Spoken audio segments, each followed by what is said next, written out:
Here we go. Hello and welcome to the Squeaky Bum Time Podcast. It's Thursday, February 11th. That holds no significance to anything, but I just thought I'd put it in here. In this episode, we'll talk about Man City being champions-elect, the media turning on Jurgen Klopp and then turning the other way when they find out his mom died. But first, we've got to talk about the FA Cup 5th round and the madness of Everton 5-4 Spurs. Oh, wait, I'm saying that wrong. Of Everton 5-4 over Spurs and what it means to Mike. Mike, how did you feel about the game and the result? Because I know we were all doing stuff, but how did you feel about the result and then the aftermath? I felt bad for Harry Kane, but other than that, I felt completely just nothing. Didn't bother. And I'm actually happy because it's another meaningless bullshit tournament that Spurs won't be competing in, which doesn't usually. I'd be happy when they come out of the cups because their attention isn't taken away from the league or Champions League. Neither of those things matter for them this year. I just don't want them to win a trophy. That doesn't mean shit. And everybody will pretend that Mourinho did his job. So I have been for a while. I am fully Mourinho. Get the fuck out of here. And I don't want anything. I genuinely would rather have another year and a half of bullshit and no happiness, no joy in Mudville, and get him out rather than he's probably going to be gone after that amount of time anyway. I'd rather than him leave a league cup in his wake and everybody be like, oh, see? Well, I mean, and I know. I will take a step back and damper your damperingness. It was the game of the year. No, yeah, it was a lot of fun. Right? Like it was wild. It was wild. And so I did not get to watch it. I was actually at physical therapy and I was working a bit before that, but so I kept checking the score. And it was one of those like, early. What the fuck is going on? It was like a heat check. It was one of those where no shit. It was like a basketball game where every time you checked the score, it was a different score. And that for soccer, seriously, the only other time that's happened in the first half that much, you're gonna hate the reference, is the Champions League game at the Etihad, where it was like goal, goal, goal, goal. Like what? No, but not even about the result. But it was like, what the fuck is going on here? It was like 3-2 at halftime, I think, in both games. Yeah. So yeah, I mean, and I had a joke with there's the football app FOTMob, which if you're listening to this and you don't have it on your phone, get it. It's great. FOTMOB. And they're basically the go-to for news, but scores and stuff like that. The UI is fantastic. It's like a one football type thing.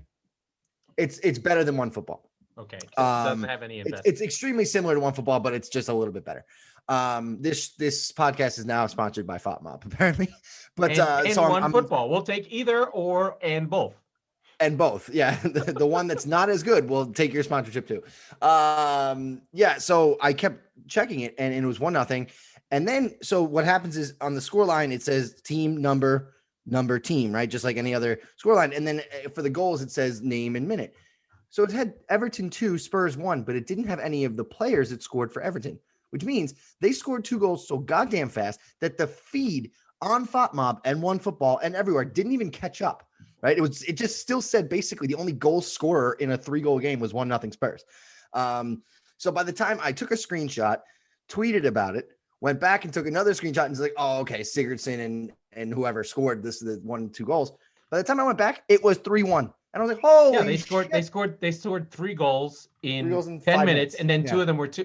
The thing that I watched the highlights, and all I kept thinking was, okay, Spurs are battering them, and the finishes by Everton were fucking incredible. It was, it gave me like PTSD. It felt like Sonny when he scores goals and you guys have 4 shots and score 3 goals. It felt like that to me. And I was very angry about that. I was like, okay. But then to me, what made me happy about this game, it was like Spurs played.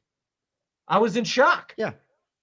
And I think Mourinho is like, you know what?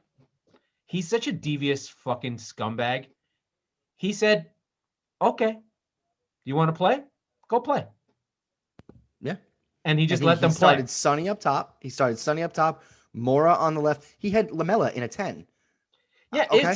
It's an attacking team. When he doesn't play, when they don't play Sissoko, and it's Ndombele and Højbjerg together. Yeah. And even Doherty is nominally, he's kind of a winger. He's not really, he's kind of an attacking fullback. Right. Well, Aurier was hurt, so he didn't really have a choice there. He hates Doherty, but you're right. He is a very attacking attacking player, which is why he doesn't like him. But the pace on display between Bergwijn, Lucas, and Son. I mean, it was good. It was Lamella's best game in a Spurs shirt since the last time he played a full game that he looked good in. He was really good, but it was exciting. I enjoyed it. I watched it, and there was some breathlessness.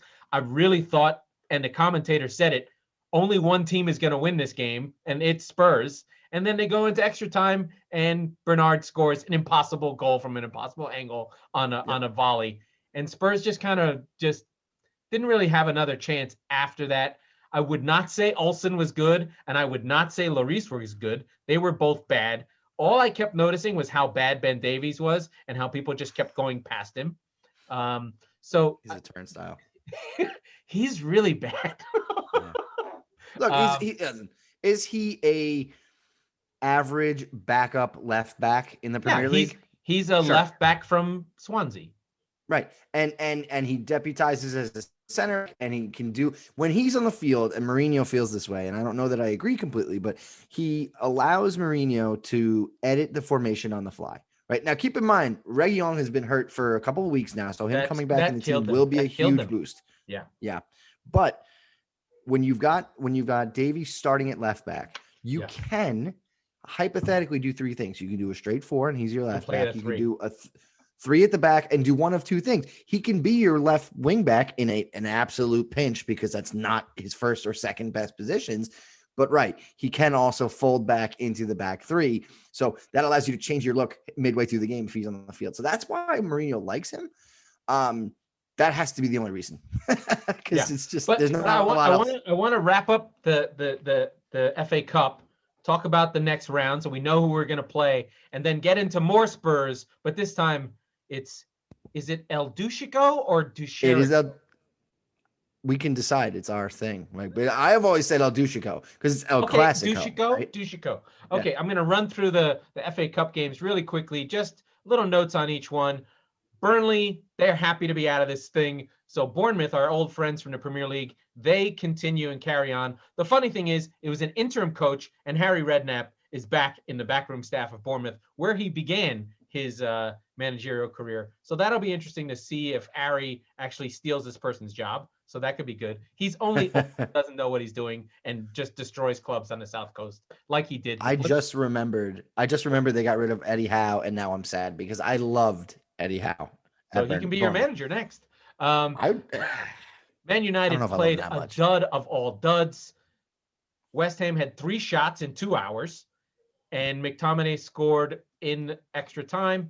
It's a win. The news out of this game is mostly that Van der Beek is shit, and they've sort of have him lost, and they spent money in a classic Mourinho in a way that didn't make sense. Now, he might be useful next season. I don't know if I'd go as far as saying he's shit. And then again, I did not see the performance so fair. I think sometimes I thought it was a good signing. I think with Dutch players, it's weird. You never know, right? Like you get your Janssens, where you're just like, oh, this guy scored 33 goals in Holland. Oh, I guess he sucks. Yeah, but he played in the Champions League and he did well. Then you get Eriksen, right? And then you're like, oh, okay. Right. Look, hold on a second. He hasn't played, though. He hasn't played regularly almost at all. He had like kind of a smattering in the beginning of the year, and he hasn't gotten games. So we saw him in the Champions League. He was good. Yeah, that's what I mean. I had a really good look at him, and I went, "Oh shit!" And Spurs were like, "Hey, we might buy this guy." I was like, "Okay, if he beats us and then we buy him, I'll be all right with that." We beat him, and then we didn't buy him. I was like, "I'm okay with that too." Yeah. But I was surprised. Look, he's going to take time to bed in again, just because there's a lot of egos around him in that room right now. He's the baby on the staff, and he's got to kind of wait his turn and make the most of his opportunities when he gets them. But obviously, hasn't done that yet. Yeah, City beat Swansea, a scary game from last season where City were down 2 at the break, but that was under Graham Potter when he was managing Swansea. They were so good. I was afraid of him then, and I'm still in love with him. Graham Potter, coach for Spurs. But City win this game pretty easily. Kyle Walker scored a goal on a cross that nobody touched, and it just went in. Those are always fun. Then Raheem and Jesus got it done. The only thing that's interesting about this game is Jordan Morris played and Zach Stefan. So one of the things is American Really? players are in Europe. Yeah. I had no idea Jordan Morris was on that side of the pond. Yes, he's on loan to Swansea. I was on loan. That makes sense.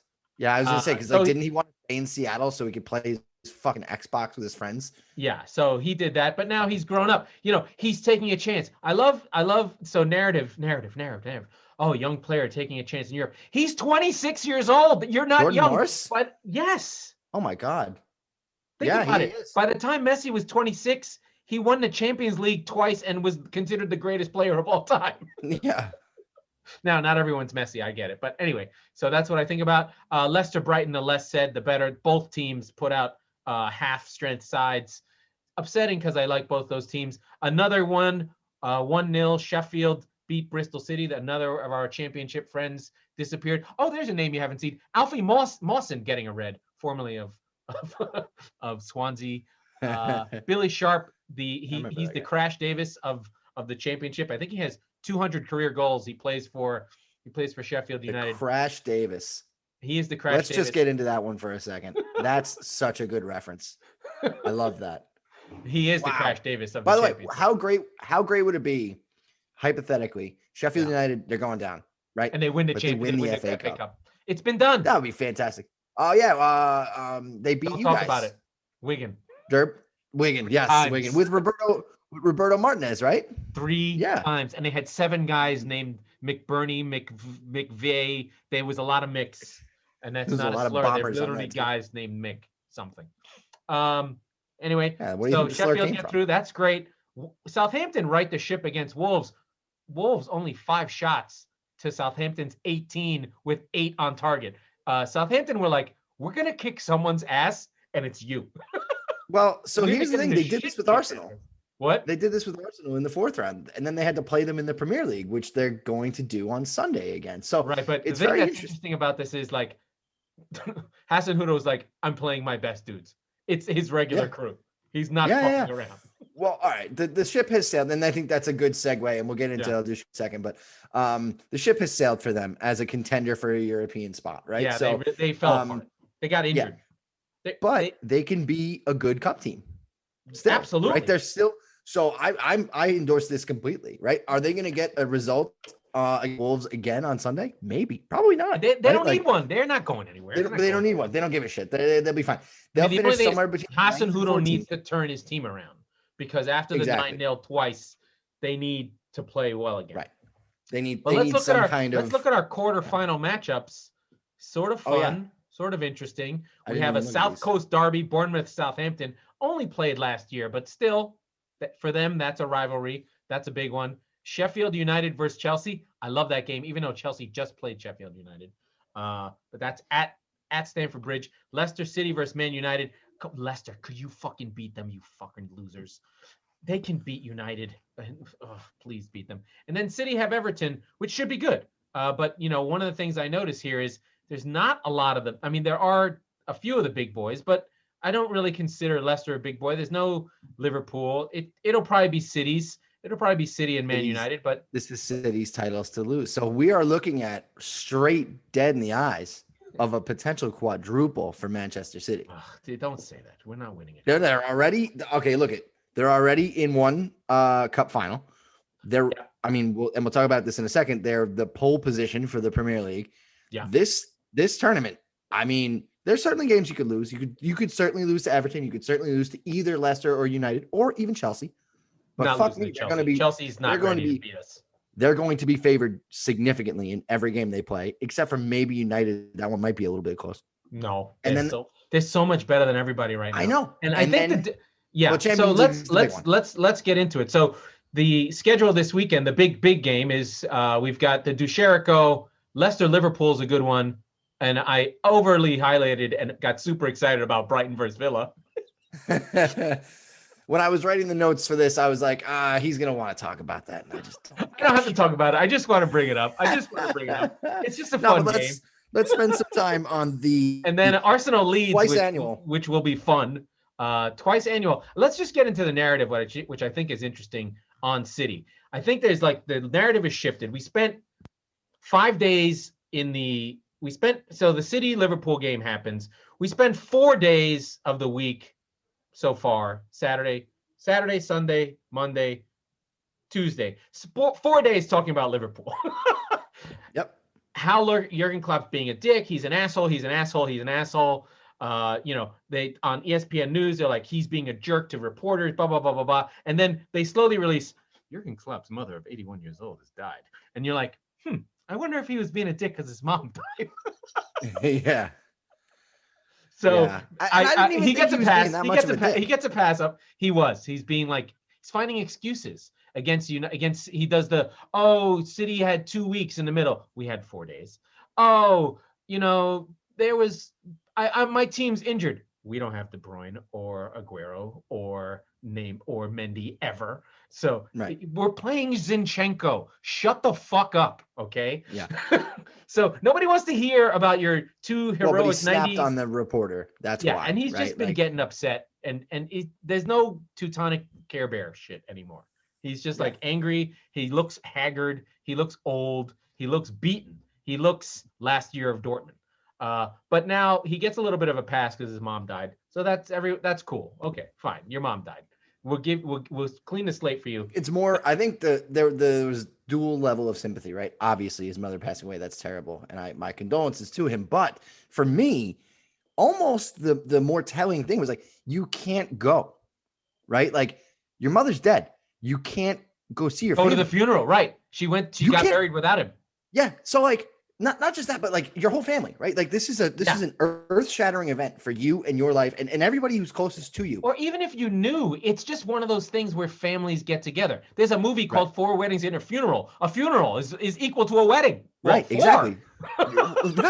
Right. So that's kind of where look, the man is clearly grieving in an unspeakable loss for him personally in his own life. I could never imagine, right? So but to not be able to grieve in that moment, and have to go to work. I fucking hate Jurgen Klopp, but I was like, oh my God, that is so that the level you hate Jurgen Klopp? I don't hate Jurgen Klopp. I'd love him in any other team, right? It's the Pedroia thing we talked about on Twitter. It's anybody else. No, he might hate. I would have hated him on my own team. Anyway, did he die? But I just felt bad for him. I just felt bad. I agree. But then the narrative shifted to City. City's going to win the league. City's going to walk this thing. You had been on City before I was, way before. About Thanksgiving. Yeah, and so, but it was a lot of Phil Foden talk. There was a lot of like, City is such a weird team to find a narrative about because it's beautiful to see them in their precision. It's like rooting for the Wehrmacht. It's like, wow, they really killed 10 million Russians really quickly. That was pretty impressive. But you're really like, am I really? That Tiger tank, it's pretty cool. But that Nazi thing, that's a real problem. So you're like, we can admire the German soldier. Can we? Yeah, I think we can. We can admire the German soldier, but that's what City are. They're the Nazis. They're the Wehrmacht. They're beautiful. They're a machine. That they just keep using these words that dehumanize I wouldn't them, say so beautiful, that you can't even love them. Machine, right? Yeah, exactly. But I think the difference between, and you've talked about it ad nauseum on this show, is they're not even. I mean, that performance notwithstanding, they're surgical. They're precise. But they're well oiled. But they're not really. There's no flair, really. Aside from no, they're not doing like tons of step overs and who's their best player? Gundogan. Like, he has been. I'm not saying that. The thing that's weird about them is it's not the front three with a 210. Like, I don't mean my position in terms of like their ratings, like 210s. Firmino's like a 7, and the rest of the guys are workmen. Everyone, and Van Dijk, and Allison, who are both 10s, right? You guys. Still had. But you know what I mean. But like, City is just all 8s. Right? Yes, the whole exactly. thing, right? There's no superstar. De Bruyne, sort of. Well, but he hasn't been around. De Bruyne and Aguero are the superstars. But they have no personality. They're not. There's no. De Bruyne does. There's nothing there. I love it. I love them all, of course. But But yeah, so the narrative shifts to Foden because I think they're grabbing onto Foden. He's English. We can talk about him. He's young. You show the pictures of him as a little kid. So there's that going on. But I don't know where we go with City. They're going to win the league. I got excited. What I was looking for was I shared something on Facebook with my friend Brian, who dug something up, and I'm going to show. I have to read it to you. It's basically a note from October where I'm like, Pep out. I'm losing. I hate this team. I can't handle it. And he's just like, oh, I hate you, because he likes. You're an idiot. He really likes to bother me more than any person who's ever liked to bother me. But I have to find exactly what I wrote. So as I go through my Aunt Jemima postings, I don't even know where it is. Anyway, it's tough with City. I don't know. I just assume that Spurs is just going to bunker in and kick us in the dick. Well, all right. So let's go back to November 21st. Spurs 2, City nothing. Right. That's the last time City lost at the Lane. Yes, exactly. And speaking of narratives, right? That was when Spurs were close, if not at top of the table. City had a few games in hand, so they were lower, and they had a bad result. And there was so few games back then that like a one result like vaulted you 6 spots. Right. So they were like mired in like 11th or something back then, and everybody's like, "Oh, City are in trouble." But the story was how good Tottenham looked and they were good. They were good. How disciplined they were. It was the peak Kane and Son show. I don't know where that team has gone. And we sit here 3 months later, and I wonder if they have the ability to pull something like that off. Now, again, City were a little bit disjointed back then, and they are humming at the moment. So you're not going to catch them out as easily. You probably won't at all. But so there's that. But even in moments they don't where give up, they won't give that, up. They won't give up something on the break like that anymore. They just don't. They probably won't. But even if they do, if it falls to Son in November 21st, I was like, oh, that's in the back of the fucking net. As soon as I saw him 25 yards out, has to be. And he's very, very. You don't know with him at the moment. And realistically, over the course of his career at Spurs, he's a streaky player, right? He's like if a baseball player hits 500 or 450 in June and then 216 in July, right? So he's getting the opportunities. He puts away some of them brilliantly.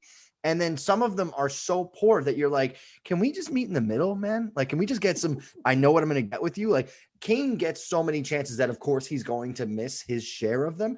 But my goodness, never in a million years with Kane, with his foot on the ball, with a chance at goal, you're like, oh, that's going in 8.5, 9 out of 10. Right. So I don't feel like that with Son. I mean, earlier in the year, I felt 10 out of 10. And now I feel like it's like 5 to 6 out of 10. So if he gets those chances and he puts it away, we've got a shot. I don't think they keep City off the board anyway. So I do see, I'm going with a 1-1 draw optimistically. I don't know why. Here's my screen. So for those that you can't see this, let me be clear. It is one of those picture text things on Facebook with the poop emoji floating in the background. Okay. September 27th, 2020. Pep's done and the players know it. It's over for City. It's Brian's September 27th, 2020. Yeah. I mean, we're talking, that's like the 4th game of the season, right? Like there are 38 games. I don't know. Felt this way. And then what's the response? You posted 5 minutes ago saying no hedge. This is a hedge. You're the worst. Brian, you are the worst. This is me responding. I'm not. The team is done. I don't have another opinion. Not a chance at the league. I was wrong. It happened. Wrong. I did a whole episode. Pep out. I mean, come on. This. I remember. I was here. So September 27th. September 27th was the 5-2 drubbing at Leicester's hands. Yeah. Which, by the way, the best part about that is I remember because I went while the game was going on. I went back to our episode that week and clipped you saying, "I'm not worried about Leicester. They'll be fine. They'll be no big deal." And they got shithoused, smoked by Leicester City, 5-2. And from then on, they've dropped 2 points to West Ham. That's half the goals they've conceded from that game. Yeah. They They lost to Spurs and they tied Liverpool and they tied West Ham. I don't think they've dropped another point in the Premier League. No. United. So and West Brom. So, all right, fine. They've dropped about 8 points total from the next, I don't know, like 10 games. So yeah, I mean. So then I write, we're going to win the league. And then Brian Wirtz, the worst, and post that again. So by February 7th, my mind had changed. It's 4 months. I'm going to change 7 times. This is what's great about sports. It's what's fantastic about it. Like, what are you supposed to do? I am the worst. My team is supported by a fucking murderous oil oligarch that no one sees who wears a freaking red checkered thing on his head. I'm not going to say it. Yeah. I mean, they are basically the definition of the Premier League villain, I suppose. But I don't know. I don't think the thing is, if they were a villain, people would hate them, and it would be okay. They're not even a villain. They're not considered. But why is Chelsea? I guess is it more time has passed? Why is Chelsea? Like Chelsea are a villain. No, Chelsea's a villain. I mean, I'm Spurs, so fine. But like Roman Abramovich is a villain. Is literally a Bond villain. Literally. Right. But I think he does have diamonds in his face. He's in the spot, or not in the spotlight, but you can see him at games, right? So like even having the camera on him. I don't think he's been to a game in 4 years. I know, but you have seen him, right? Like, and this is from 2003 on. So we're talking. All right. He never talks. You've seen him. No one has seen Sheikh Mansour. Right, exactly. He goes to like 2 games a year. He's like the Mandarin from like that shitty Iron Man movie. So I don't know. Fake. Exactly. I think he's literally in a gold room that he rides a horse in his house, right? and watches the game on television on a horse. Yeah, and he doesn't give a shit. That makes sense. There's literally not whores, but wives. There's just thousands of them. That's correct. Yeah. And some of them are horses. He doesn't care. This guy had Epstein's number on speed dial. No doubt. Or he didn't even need it. He had his own Epstein. He had Al Bean Epstein. He funded the island. Yeah, he bought the island. My guy bought the island. So, I mean, listen, they're a well-run club. I get it. And it's a little bit boring to go through it. But, this is going to be I think this is a good weekend. You know, like I said, we've got our game. We've got Arsenal Leeds. Leeds is still the best team to watch in the league. We talked about them very briefly, the fact that they've given up 38. They're in the top 5 in scoring and the bottom 5 in goals against. You can't not love that team. Yeah, that's fantastic. But we start hot, right? We come out of the chute with Leicester and Liverpool. What we need to talk about here is it's a must win. Oh my God. It's a must win for their ability to say we belong in this race. And I think I said this on Monday, but like that's the point that they have to make here. They're home. They've got health. They've got Madison, although James Justin's a little bit iffy, so I'm worried about him. They got it. And but they still Pereira is probably still available, I would imagine. He might be coming back, but Vardy's. They've been resting Vardy. He's ready to go. He's going to be. Ndidi. They got to have Ndidi.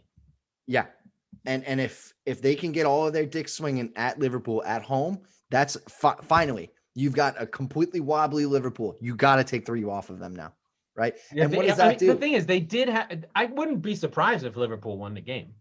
Like they're still I wouldn't be surprised in any outcome. But my point is, what I'm saying is Leicester, for their sake and for their ability to get the top 4, this is not a death knell for them if they lose this game for the top 4. No, they're fine. But because they have low expectations, it's fine. Yes, but if they win, if they get even if they get a draw, hypothetically, they're 6 points clear of Chelsea potentially, right? So if they win, there's going to be Jurgen Klopp needs to be fired talk. Not because the mom died thing. He's got to pass for a little while. Not by Saturday. She's in the ground. Let's go. Dude, you got to get a result. This is Liverpool. These are Scouse scum. Are you crazy? They're going to be Klopp out. No. I don't believe so. I think that they, you don't think that there will be people with Klopp out if they get beat bad? Oh, you wanted to talk about Mourinho. If Mourinho I want to talk about, badly by City, is it Mourinho thank you. Okay, so I don't think so. I don't think there's an outcome that will fire Mourinho from this game. But I think this is the one where he could crush himself and just like lose. Exactly. Yeah. Exactly. If City beat the shit out of them, if City beat the shit out of him, he starts to go nuts. He loses the room right there, and he may have already, right? Because I don't think he basically has. He hasn't really No, attacked. well, okay. The one thing he hadn't done, which is surprising, after the 5-4 against Everton, there were very clearly mistakes. Loris, a bunch of defensive mistakes by he called it a Højbjerg. hockey game just in your goal to your love. Right. He referenced But if hockey. he would have like called out a Højbjerg penalty or something like that, then you start losing the room, right? He didn't. Did he do that inside? Probably, right? Yeah. Like, did he hold people accountable? I'm sure he did. But where he starts to lose the room historically is he starts really going after people. I still, when I see Luke Shaw, I go, man, did Mourinho fucking kill that guy? Right? He was on the trajectory to be like one of the best left backs in the world. He did break and then his Mourinho leg. and then he broke. Well, no, he broke his leg after Mourinho was a dick to him for a year. No. Oh, wasn't? He had it backwards. The leg was broken, and then he comes in. But he's fat, and Mourinho's like, "You're fat." Like, did you break your leg? No, shut the fuck up. Listen, I said this before. Even though I move up and down and I go all over the place, I thought Spurs looked fantastic in those runs early in the season when they were tight and they were playing that almost 6 at the back when Højbjerg and Sissoko would drop in. Yeah. But that team seems they've had like 4 seasons already. That team seems gone, and now we're in this other, like, we're in decline Mourinho already. And it's just like, dude, is he gone? I think that's the question. Is like, can he do this anymore? I mean, Spurs was really his last chance in England at a big club. Yeah. Yeah, because he can't go. The idea of his style of play is over. But I think if there ever was a season, it's this one too, right? Like, so he had a lot of things aligning for him, and he still couldn't really get it done. So, right, like David Moyes is doing a better version of this than he is, right? With probably a better team performance on a week-to-week basis. Yeah, I'd say so. Like, I don't know that. Like, let's put it this way: if you put Harry Kane in front instead of fucking Mikel Antonio, they would be better than Spurs by a lot. Oh yeah, they'd be a top 4 team. They almost are already. So yeah, exactly. Yeah, no, of course. Right? You think Mourinho doesn't go, Souček, man, could I use some Souček? Yeah. He'd fuck it up. He'd fuck up Souček. He wouldn't let him go in the box. Like, what are you doing up there? I think we're still seeing the pains of that year and a half where Levy didn't bring anybody in, where they were so close to the pinnacle. They were so close to the top. That's when you have to push. They didn't do it. They didn't push when they were close. So they cratered, and they're starting to, believe it or not, they're starting to come out of it. Right. So, there's players there. There's a lot of players. Right. They still don't know what the fuck they're doing at the back. You know where they are? I know exactly where they are. They are second season Klopp, where they're a defender and a goalkeeper away. Lloris has to go. It's time. Donnarumma is who I want. Bad. He's available on a free. But he can't play with his feet at all. I mean, like, he's laughable. I don't give a shit. Yeah. So it's him and a center back. Like, as much as we loved Alderweireld, and it was nice that he stayed. He's old. He's good. Sanchez never kicked on. Rodon is a squad player, but the stud center back, that Connor Cody. I love him. Well, the thing that's frustrating to me is that but Mourinho would do well with like Dunk and Cody. He'd be like, "Fuck this. We're English. Let's do it." I just love Lewis. I've never seen anybody. I don't think Lewis Dunk's mother loves Lewis Dunk as much. Do you what? You know Brighton. You don't know. You know what? You need to watch the Brighton. The man. I'm not saying that he's not great. He's good. Called but like the Man Mountain. That sounds like a dig in the dick. I love crap footballers. You know this about me. I know all the shitty ones. I love Hull. I love all the bad teams. Why I'm a City fan doesn't as a Spurs fan, though. As a Spurs fan, I have some balls bitching about this because it was the first summer where they did spend money, and it was a net negative because of the pandemic and everything. I was shocked that they actually went into the market and made as much activity as they did. But The one thing everybody said, if they could have gotten Milan Skriniar from Inter, who was available, and it just came down to the same Daniel Levy bullshit, where it was, hey, Nichols. Yeah, dude, $5 million. Come on, man. And then you go out, and Joe Rodon, by the way, is not a squad player. He's an extremely quality prospect. Like, I'm very excited about him. Okay. But he's good, but he's too young still. He's getting extremely valuable, some minutes, but even just exposure to like Toby, right? Having him and Toby in the same team is great. I love Alderweireld. I don't care. I do too, but he's getting old. And he has gotten old. But something to remember, though, is the example of John Stones, and even the example of Harry Maguire. Harry Maguire lost his head early in the season because he had to fight in Greece. United get killed by Spurs. They leave him in there, and he slowly comes back together. And United went on a run, and they went to the top of the league. That's partially because Harry Maguire is there all the time. John Stones, in and out, part of the lineup, out of the lineup, has a divorce breakdown. Someone steals his kid. I don't know what happened. Some shit with his family. But all of a sudden, Diaz comes in. There's an injury. That COVID happens. Laporte doesn't play. Stones in. Stones Diaz becomes the best defense the English league has seen since Mourinho's Chelsea in 2004. So the reason why I bring that up is like Sanchez could be that. It could happen. It just takes time. I mean, maybe. He's but fast. The problem is, yes, he does have makeup speed for a center back. But the problem is he always plays with Dyer or with Toby, or like you said, there's not the staple. Toby and Jan were just locked. First names until they weren't. Sheet. Well, sure, but you didn't have anything behind. The idea was you bought Dave Sanchez from the same fucking team to basically come in and be taller, more handsome, black, faster version of Toby Alderweireld, and he never became that. He was there the whole time, and so I've given up on Sanchez, even though he had 2 goals, by the way, for a center back. He had 2 goals in that FA Cup game. He also fucked up the line, made some goals look bad. Yeah, I know. I'm starting to learn these things. Like when a guy drops too deep, I noticed that with Davies. Davies was too deep on one of them. You're like, dude, the whole line moved up and you went with him. Yeah, you moron. Although it's hard. It must be so hard.